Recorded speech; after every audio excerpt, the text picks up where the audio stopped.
Sir इनका contention ये है कि जो पोस्ट है नहीं, इनका कंटेंशन ये है इंटरचेंज जो पहली पोस्ट जो निकाली गई थी एसटी के लिए, वो जो है ओपन कैटेगरी में थी, मतलब डायरेक्ट रिक्रूटमेंट की पोस्ट थी। आपने उस दिन बताया कि एक वो प्रमोशन रिटायर हुए थे आर्या साहब, वो प्रमोट हो गए थे प्रोफेसर के लिए, तो आपने उस पोस्ट को क्लब करके दूसरा एडवर्टीजमेंट निकाल दिया। लेकिन वहां तक हम आपके साथ थे। उसके बाद में इन्होंने ये बताया कि आपने इंटरचेंज कर दिया, वो जो पोस्ट थी उसको आपने ओपन में डाल दिया कंपटीशन में, और एसटी की पोस्ट को थ्रू प्रमोशन कर दिया। ये इनका, अब वो बताइए कहाँ है। कहना है सर कि जो एसटी का पद था वो पहले दो उसमें before the post fail vacant, और हमने पहली जब एडवर्टीजमेंट की 3/4/18 को, उसके पहले वो दो लोगों से भरी हुई थी, doctor Arya and doctor Anjali Kushwaha, दोनों अनरिजर्व कैटेगरी के थे। तो अनरिजर्व उसके बाद जो कि वो प्रमोशन का पद था। नहीं, वो अनरिजर्व कैटेगरी में इसलिए आ गए थे बिकॉज मिस्टर आर्या, आपने लास्ट टाइम बताया था, stole march and migrated to this thing. आपको ये बताना पड़ेगा प्रोसीडिंग्स पहले जो उससे पहले तो की पहले एडवर्टीजमेंट की ऑर्डर शीट कौन सी बताइएगा। सर पहला जो एडवर्टीजमेंट है उसमें आपने उसको किस प्रावधान के अंतर्गत सी है सर। एक मिनट, रोस्टर जो पहला जो रजिस्टर है उसमें एक रेड फ्लैग लगा हुआ है साइड में, वो रोस्टर है, वो दिखाता है कि अनारक्षित के बाद जो है नेक्स्ट जो पद रहेगा वो एसटी का रहेगा। हाँ। सहायक प्राध्यापक के लिए। हाँ। तो पहला वो रजिस्टर सर, पहला लाल फ्लैग कौन सा वाला? पिंक फ्लैग है। हाँ। जो रजिस्टर अलग से दिया हुआ है रजिस्टर में। जी। हाँ। ये रोस्टर का, ये जो पदोन्नति के पद है उसका रोस्टर का इस तरह से पिंक फ्लैग है ऑन योर लॉर्डशिप्स राइट। ये सहायक प्राध्यापक लूज कागज पड़े दो, इसमें लूज कागज पड़े दो, वही नहीं सर, वो तो एंट्री है, रजिस्टर में एंट्री है अनारक्षित और फिर अनुसूचित जनजाति एसटी का। तो वो बताना हम ये चाह रहे हैं कि वो पदोन्नति का जो पद था वो एसटी का पद था। कैसे मालूम पड़ेगा, वही तो पूछना है सर। उसमें ऊपर फिजियोलॉजी डिपार्टमेंट का थोड़ा है, नहीं फार्माकोलॉजी सर। तो इसमें तो फिजियोलॉजी लिखा है, जो आपने पिंक फ्लैग लगा रखा है। एक पिंक फ्लैग और लगा है, वहां पर भी देख लेते हैं। नेक्स्ट रेडियोथेरेपी का है ये। नहीं सर, नेक्स्ट पेज पे फ्लैग फार्माकोलॉजी वाले, इसमें फार्माकोलॉजी जी। अनारक्षित और फिर एसटी, जो एसटी का पद था ये प्रमोशन का पद था। जो कैसे मालूम पड़ेगा ये तो बता दीजिए ना, आपके कहने से तो मान नहीं जाएंगे।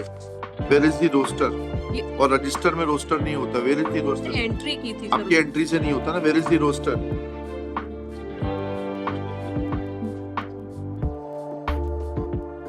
ये कौन है, ये किस पद पर है? ये doctor Gupta, he is OIC of the case your lordship.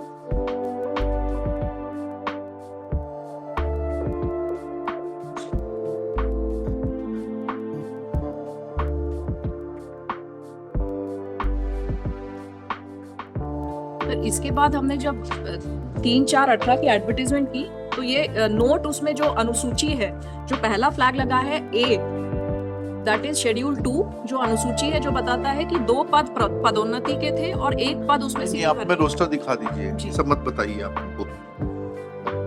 और डिवीजन कैसे है रोस्टर में कि कौन सा पद सीधी भर्ती से भरा जाएगा और कौन सा पद पदोन्नति से भरा जाएगा? सर ये है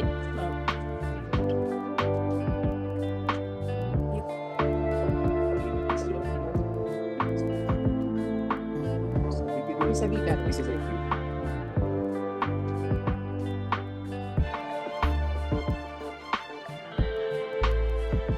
तो ये सभी कैडर्स का है कि यूआर और फिर नहीं, ऊपर पढ़ा आपने हेडिंग, पदोन्नति के मामले में ऐसे संवर्गों जिनमें कुल पदों की संख्या 205 तक के लिए मॉडल रोस्टर।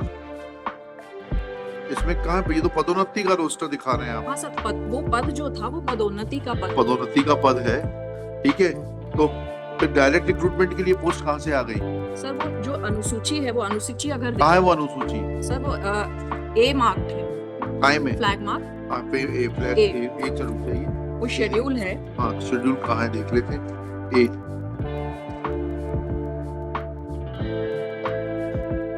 उस शेड्यूल में सर देखेंगे, इसमें शेड्यूल 2 है। ये सहायक प्राध्यापक में 3 टोटल पद है फार्माकोलॉजी डिपार्टमेंट में। एक सीधी भर्ती का पद था, शेड्यूल 2 जी, शेड्यूल 2 सहायक प्राध्यापक फार्माकोलॉजी। एक सेकंड, ए जिसमें मार्क किया, हाँ ए में सह प्राध्यापक, सहायक नहीं, सॉरी सह असिस्टेंट होता है, सह एसोसिएट एसोसिएट प्रोफेसर, सह प्राध्यापक फार्माकोलॉजी डिपार्टमेंट। फार्माकोलॉजी। इसमें टोटल 3 तीन पद पद हैं। एक पद सीधी भर्ती से भरा जाना है, जी 2 पद प्रमोशन से भरे जाने हैं। जी अब कौन सा पद सीधी भर्ती में जाएगा? सर इसमें उसके जो थर्ड इसके नेक्स्ट थर्ड पेज पे देखते सर, हाँ। इसमें एक नोट दिया हुआ है जिसको बी मार्क किया है। क्या Black mark नोट है? B। क्या नोट है? वो नोट ये कहता है कि कॉलम 5 में दर्शाए पदों को पदोन्नति के लिए तत्समय अर्हताधारी उम्मीदवार उपलब्ध नहीं होने की दशा में अथवा पदोन्नति पर वैधानिक बाधा होने की दशा में सीधी भर्ती से भरा जा सकेगा। ये तो 5 वाले जो पद हैं वो पदोन्नति वाले पदों के लिए पढ़ रही हैं आप, ये सीधी भर्ती वाले पदों के लिए क्या प्रावधान है? नहीं, तो जो पदोन्नति का पद था सर, इसलिए हमने वो 3-4-18 में सीधी भर्ती से उसको एडवर्टाइज किया। You may advertise that post separately for direct वो recruitment. Directly But first of all, you will have to show that if there are 3 posts of associate professor of pharmacology, जी then which of the posts is required to be filled through direct recruitment? First, there should be a principle delineating which out of the 3 posts is required to be filled through direct recruitment. Then this note will come into play that even if in the case of a suitable candidate being not available for promotion, then even that post can also be filled through direct recruitment. It does not exclude the first post to be filled through direct recruitment. This is the meaning and import of this. Sir, उसके बाद executive council ने एक executive council ने क्या निर्णय लिया? क्या कि वो जो है चूंकि पदोन्नति से नहीं भरा जा सकता है, पदोन्नति पर वैधानिक बाधा है, इसलिए क्या बाधा है? क्या वैधानिक बाधा है बताइए उस सर। वक्त सर वो डीपीसी नहीं हो रही थी, आरबी राय नहीं। स्टेटस को केस 2016 के बाद से आप लोगों ने डीपीसी नहीं करी है तो कोई वैधानिक बाधा नहीं थी। But in this case that was not under question, your lordship. What is under नहीं, unless you answer the first issue, otherwise we'll have to call your chairman of the executive council. That unless you clear that there are 3 posts, 2 to be filled through promotion, 1 to be filled through direct recruitment. How it is to be determined that which of the posts will go to the direct recruitment and which 2 posts will go for promotion? How can we interchange it? interchange, sir? You could have in addition advertised 1 more post for direct recruitment, saying that in terms of this note which is appended to flag B, that post can be filled through direct recruitment. But you could not have withdrawn that post from the cadre of scheduled tribe and say that now it will be filled through general category. We did not withdraw that. You did that. You specifically did that. We have gone through both the advertisements and you call your CEO. बुला लीजिए, आपके commissioner होते हैं ना, divisional commissioner होता है ना, CEO commissioner रहते हैं, हाँ, उनको बुला लीजिए। पहले भी सर जब रिट पिटिशन नहीं, ये सब नहीं, हम अभी एक्सप्लेन कर रहे हैं। इसने भी इसमें एफिडेविट पीएस के एफिडेविट से नहीं होगा।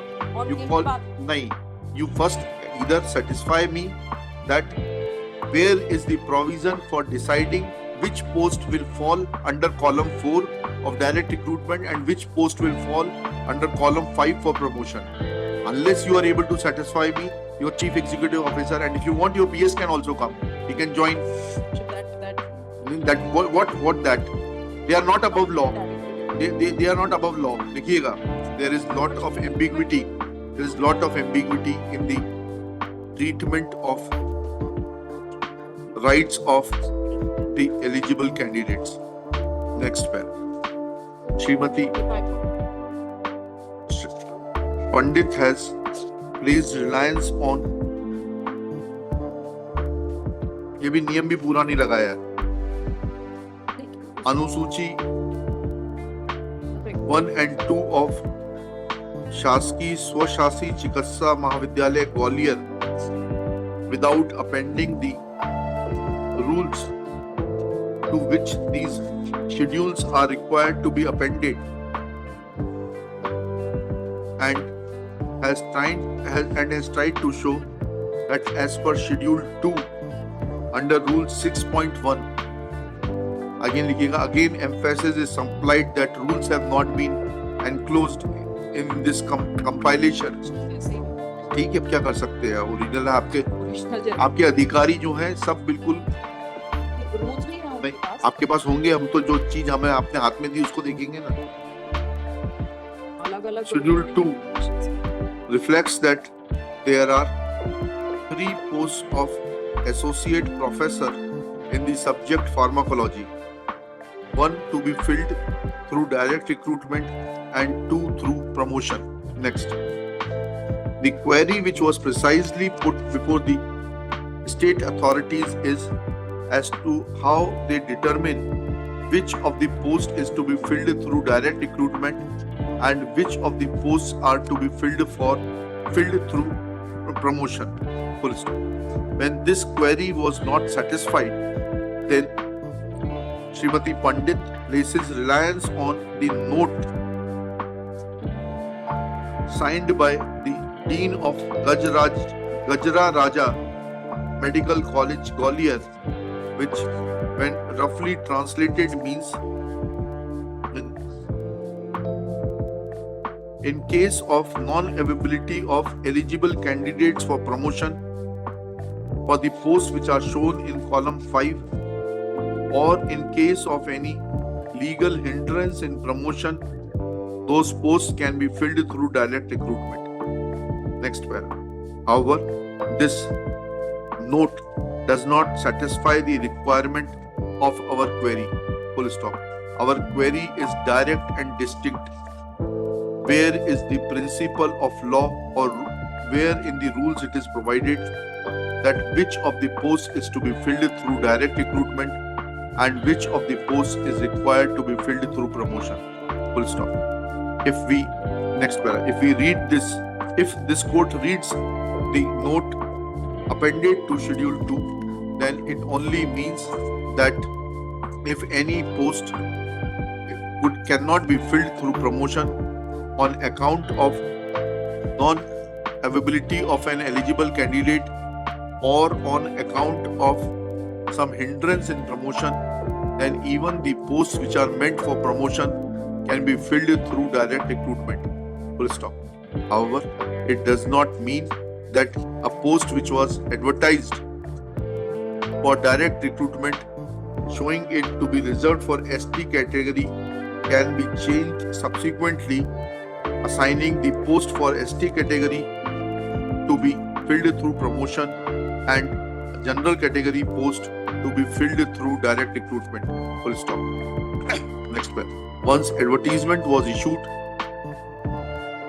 seeking candidature for appointment of a ST candidate through direct recruitment, then at best in terms of the note appended to Schedule 2, भाई पानी लाइए, क्या तकलीफ क्या है?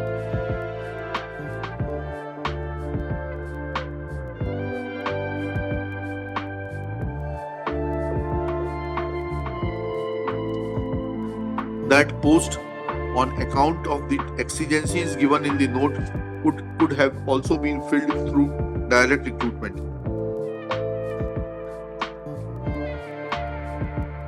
Since there is no satisfactory explanation, let Chief Executive Officer of the autonomous body remain personally present on the next date. List on.